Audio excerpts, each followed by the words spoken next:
చెప్పాను.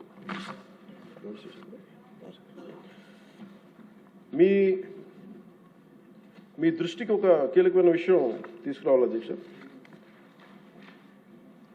మన దేశంలో 140 కోట్ల ప్రజల భవిష్యత్తు నిర్ణయించే విధంగా భారత రాజ్యాంగాన్ని అమలు చేయడానికి మరి ప్రజాస్వామ్యాన్ని పరిరక్షించడానికి రాజ్యాంగ నిర్మాతలు 3 ప్రధాన వ్యవస్థలను ఏర్పాటు చేశారు. వన్ ఇస్ శాసనసభ వ్యవస్థ, లెజిస్లేటివ్, ఎగ్జిక్యూటివ్ అండ్ జ్యుడిషియల్.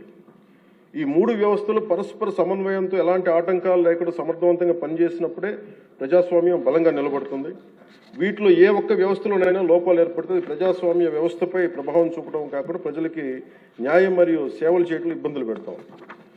ఇది ఎందుకు ప్రస్తావించానంటే అధ్యక్ష, ఈ మధ్య నేను మన గవర్నర్ గారిని కలవడం జరిగింది, అబ్దుల్ నజీర్ గారిని.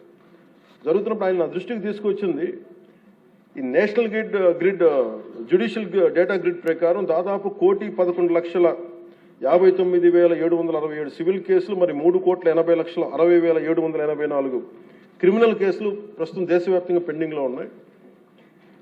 ఇన్ని జరుగుతూ ఉంటే మీరు యాజ్ ఒక మీరు లెజిస్లేటివ్ పవర్ ఉన్న మీరు ఏదైనా మీరు కూర్చోబెట్టి ఒకసారి మీ సభ్యుల దృష్టికి తీసుకెళ్ళి దీన్ని ఎలా తగ్గించగలం, ఈ లిటిగేషన్ ఎలా తగ్గించగలం మీరు కూర్చోబెట్టి ఒకసారి ఎలా ఫెసిలిటేట్ చేయగలరు ఒకసారి మీ సభ దృష్టిలో మీరు మాట్లాడడం చెప్తే ఇది నాకు నిజం చాలా వాస్తవం అనిపించింది. ఎందుకంటే మన దగ్గర ఉన్న కోర్టుల సంఖ్యకి ఇక్కడ ఉన్న మౌలిక సదుపాయాలకి రోజువారీగా నమోదవుతున్న కేసుల సంఖ్యకి మధ్య చాలా స్పష్టమైన అసమతుల్యత ఉంది అధ్యక్ష, ఇంబ్యాలెన్స్ ఉంది. ఈ పరిస్థితుల్లో ఈ కేసులని పరిష్కారం కావడానికి ఎన్ని దశాబ్దాలు పడుతుందో కూడా చెప్పడం చాలా చాలా కష్టం. అందుకని ముఖ్యంగా మీరు కోర్టుల పరిస్థితిని చూస్తే కనీసం మౌలిక సదుపాయాలు కూడా అందుబాటులో లేని పరిస్థితి కనిపిస్తూ ఉంది. ముఖ్యంగా మహిళా అడ్వకేట్ల కోసం టాయిలెట్స్ కానీ సదుపాయాలు కానీ చాలా చోట్ల లేవు, కనీసం వాళ్ళ విశ్రాంతి గదులు కానీ. రోజుకి వేలాది మంది కోర్టులకు వచ్చి వెళ్తూ ఉంటారు, వాళ్ళకి తగిన మౌలిక సదుపాయాలు కల్పించడం కూడా చాలా చాలా అవసరం.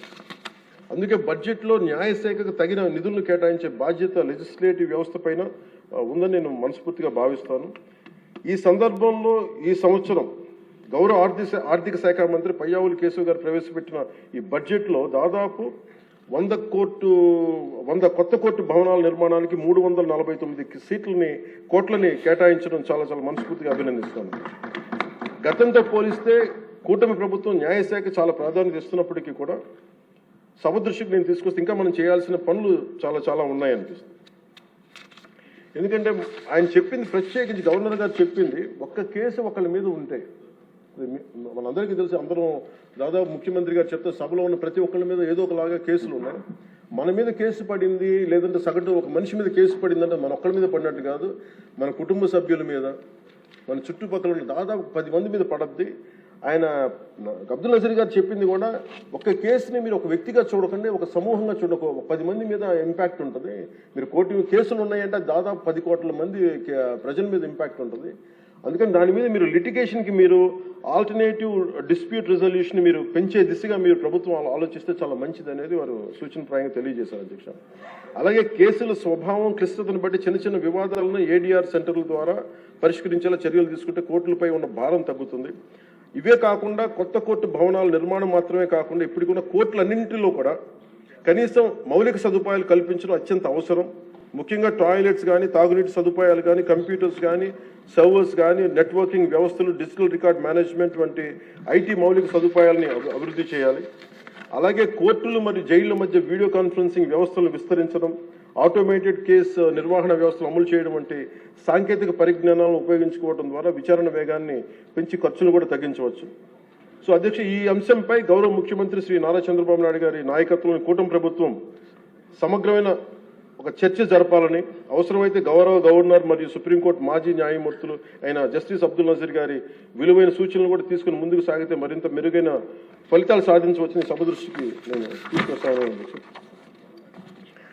అలాగే నేను మన పంచాయతీరాజ్ నిధులు కానీ మనం ఎలా ఖర్చు పెట్టాం, ఏం ఖర్చు పెట్టాం అత్యంత పారదర్శకతతోటి 175 ఎమ్మెల్యేస్కి సంబంధించి ప్రతి ఒక్కరు, ఉదాహరణకి ఇది పయ్యావుల కేశవ్ గారి ఉరవకొండ నియోజకవర్గానికి సంబంధించి ప్రతి ఒక్క ఎమ్మెల్యే గారికి, గౌరవ శాసనసభ్యులకి ఎంతెంత ఇచ్చాం, ఎంత నిధులు ఇచ్చాం అనేది మీరు ప్రతి ఒక్కరికి వారికి ఇవ్వడం జరిగింది అధ్యక్షుడు.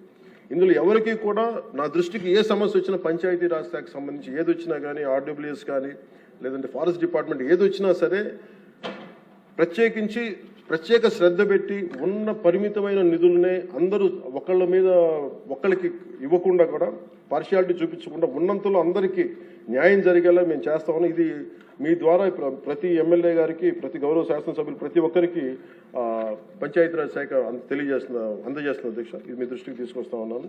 ఇది మీ నియోజకవర్గాల్లో మీకు ఎంత ఖర్చు పెట్టాం ఎలా చెప్పాం మీరు చాలా సగర్వంగా మీరు చెప్పుకునేలా ఉంటుందని తెలియజేసుకున్నాను అధ్యక్ష. ఏమండి థ్యాంక్ యూ.